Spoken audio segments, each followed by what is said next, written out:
বসে বসে রাজনৈতিক আলাপ। কি রাজনৈতিক আলাপ বুঝুন তো? আমরা বুঝলাম না, ছাত্রদেরকে এত বছর তৈরি করার পরেও আমাদের ভাইরা খুব দ্রুত কেবল মানে দুনিয়ার উন্নতি চাচ্ছে। দুনিয়ার উন্নতি আপনার এত বেশি দরকার হবে না। যেটা আল্লাহ দেখছে এটা আসবেই আসবে, এটা আমার কথা না, রসুলের কথা। কি বলছেন রাসূলুল্লাহ সাল্লাল্লাহু আলাইহি ওয়াসাল্লাম? মান কানাত দুনিয়া হাম্মু, দুনিয়া যার চিন্তা চেতনা হবে, যার আল্লাহ ফাকরাহু বাইনা আইনাইহি, আল্লাহ তার চোখের সামনে শুধু অভাব রেখে দেবেন। অর্থাৎ তার এটা হয় না, এটা হয় না, এটা হয় না। ওয়ালা তাতি দুনিয়া ইল্লা মা কুতিবা লাহু, দুনিয়া যতটুকু আছে ততটুকুই আসবে, বেশি আসবে না। আমি যদি আপনাদের নিয়ে একটা দল করে ফেলি, কি আসবে আমার বলেন তো? কিছু আসবে না। এই দল দিয়ে কিছু হবে না, কিছুই আসবে না এটা দিয়ে। তবে কি হবে, আমি যদি আপনাদের দিয়ে দিনে আলোচনা করি, খুব লাভ হবে, আমলে যাব। দুনিয়ার কিছুই আমার দ্বারা হবে না, আসবে না। দুনিয়া যেটা আসবে প্রত্যেকে আল্লাহ তো লিখছেন ওটাই আসবে। এখানে আমি যদি খুব বেশি আশাবাদী হয়ে যাই, ওগুলো দিয়ে কিছু একটা আসবে না। আসলে যতই আপনি চেষ্টা করেন না কেন, শেষ পর্যন্ত এটাই পাবেন, এটাই পাবেন। আপনারা জানেন যে স্বাদ 3 রকম। স্বাদ আছে না? স্বাদ আছে না খাওয়ার জিনিস? মজা, মজা 3টা। একটা হচ্ছে খাবার, পানীয়, এবং বা আরেকটা জিনিস বুঝতে পারছেন? এই 3টা হচ্ছে শারীরিক মজা। শারীরিক মজা এটা একটা সময় থাকে, একটা সময় থাকে না। একটা সময় না খাইতে ফেললে বাস, অনেকে বলে না না খাবো না, খাবো না। আরেকটা জিনিস, তারপরে এটা হচ্ছে এমন একটা স্বাদটা শেষ হয়ে যায়, এটা পেটে থাকে না। যতই মজা করে খাচ্ছেন ততই কিন্তু আবার দৌড়াতে হবে এমন জায়গায় যেখানে ভালো জায়গা না, এই স্বাদ বেশি দিন থাকে না। আরেকটা স্বাদ আছে, ধারণা করা স্বাদ। খুব আমি আজকে নেতৃত্ব দেব, কালকে বিশাল একটা পোস্ট পাবো, পরশু আমি মন্ত্রী হবো, এরপরের দিন আমাকে গাড়ি নিয়ে আসবে 2টা, এরপরের দিন আমি রাস্তা দিয়ে 3-4 জন আমার রাস্তা খোলে দিবে, হ্যাঁ, তারপর আমাকে এরকম সম্মান দিবে, আমি এটা করবো। এগুলো হচ্ছে লাজ্জাতুন ওয়াহমিয়া, ধারণা করা স্বাদ। এই স্বাদ আসলে অনেকেরই হয় না, সবাই কি রাষ্ট্রপ্রধান হয়ে যায়? এই স্বাদ খুব মজার স্বাদ নয়, এগুলো হচ্ছে ধারণা করা স্বাদ। এগুলো খুব ভালো স্বাদ নয়, এগুলো ক্ষতিকর। এইটার জন্য দুনিয়াকে আপনি বড় করে দেখবেন, দিনকে ছোট করে দেখবেন। আর একটা স্বাদ হচ্ছে খুব আসলে এটা স্বাদ, সেটা কি? এটা হচ্ছে লাজ্জাতুল মারিফিয়া। আল্লাহকে চেনার জন্য যে সময়টা ব্যয় করবেন, দিন জানার জন্য সময়টা ব্যয় করবেন, ইসলাম জানার জন্য, আখিরাত জানার জন্য, রাসূলকে জানার জন্য যে সময়টা ব্যয় করবেন, এটা হচ্ছে লাজ্জাতুল মারিফিয়া। এটা হচ্ছে আসল স্বাদ, এটা প্রকৃত স্বাদ। এই প্রকৃত স্বাদের জন্য ইবনে তাইমিয়া বলতেছেন কখনো কখনো আমার অন্তরে এত আনন্দ আসে, আমি বলি যে দুনিয়ার রাজা বাদশাহ যদি কোনো জানতো আমি কি আনন্দে আছি, তাহলে আমার সাথে যুদ্ধে লিপ্ত হইতো, যে এটা আমার দিয়ে দাও, তুমি এত আনন্দ কেন থাকো। তিনি এই জন্য বলছেন, যখন তাকে জেলে দেয়া হয়, বলছে মা ইয়াফালু বিআদাই জান্নাতি ফি জান্নাতি জান্নাতি বুস্তানি জান্নাতি ওয়া বুস্তানি ফি কলবি, আমার শত্রু আমার কি করবে? আমার জান্নাত, দুনিয়ার জান্নাত, আনন্দ, দুনিয়ার যে বাগান আমার অন্তরের ভিতরে আছে, আমাকে কিছু করতে পারবে না তোমরা কিছু। বেলাল রাদিয়াল্লাহু আনহুকে মরুভূমির তপ্ত বালুতে টানা হয়েছে না? ওনার কি কোনো অসুবিধা হয়েছে? কিছু না, মরে গেলেও কিন্তু আমি আনন্দে আছি। কারণ তাওহীদের আনন্দ এত বেশি বড় আনন্দ, ঈমানের আনন্দ এত বেশি। ঈমানের আনন্দ যার অন্তরে ঢুকছে সে অন্য কিছু কোনোদিন বুঝতে পারবে না। আমাদের সমস্যা হচ্ছে, আমরা বিশাল সমাজ, আমরা ঈমানি আনন্দ পাইনি। আমরা বাবা ঈমানদার ছিল, আমি ঈমানদার হয়ে গেছি, এই জন্য আমরা সেটাকে পাইনি। আমি আমার বন্ধুদের দেখেছি মদিনাতে, সুবহানাল্লাহ, এক ছেলেকে দেখতাম জামাতে দাঁড়াইলে কান্নাকাটি শুরু করত, চোখের পানি তার অনমর পড়তেছে। কেন? যখন বলে ইহদিনাস সিরাতাল মুস্তাকিম, মালিক ইয়াউমিদ্দিন, কিয়ামতের দিনের মালিক, সেদিন কেউ নাই, আপনার পাশে কেউ নাই, রাজারাও কিছু করবে না, প্রজারাও কিছু করবে না, প্রত্যেকের হিসাব প্রত্যেকে দিতে হবে। সেদিন কি কাজে লাগবে? ইয়াকা না'বুদু ওয়া ইয়াকা নাস্তাঈন, আল্লাহর ইবাদত যদি করে থাকি এটা কাজে লাগবে। এবং সে একদিন, আমি তাকে জিজ্ঞাসা করছিলাম, তখনকার সময় যারা আমেরিকান ছিল, নও মুসলিম, যে তুমি কোন পক্ষে? বলছে আমি চিন্তা করতেছি হাসরের দিন কে কার পক্ষে দাঁড়াবে, এটা চিন্তা করতেছি। আর তুমি আমার বলতেছো কোন পক্ষে?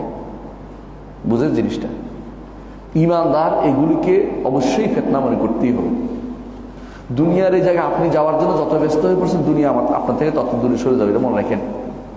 যখন আপনি দুনিয়া চাইবেন না, দুনিয়া দৌড়ে আসতে থাকবে যে তো আমার দিকে চায় না। আর যখন দুনিয়া চাইবেন, দুনিয়া পালায় থাকবে, দেখি কত দৌড়াতে পারছে আমার পিছনে। শেষ পর্যন্ত কোথায় পাবেন?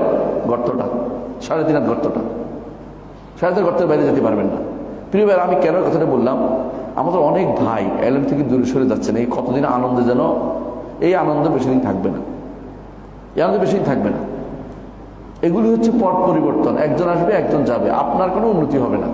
আপনি যে কিছু একটা পেয়ে যাবেন, যত কিছুই করেন না কেন, আল্লাহ শুধুমাত্র আপনার আছে, আর কেউ আপনার সাহায্য করবে না। দুনিয়ার বুকে কেউ যদি সাহায্য করতে পারে, আল্লাহই করবে।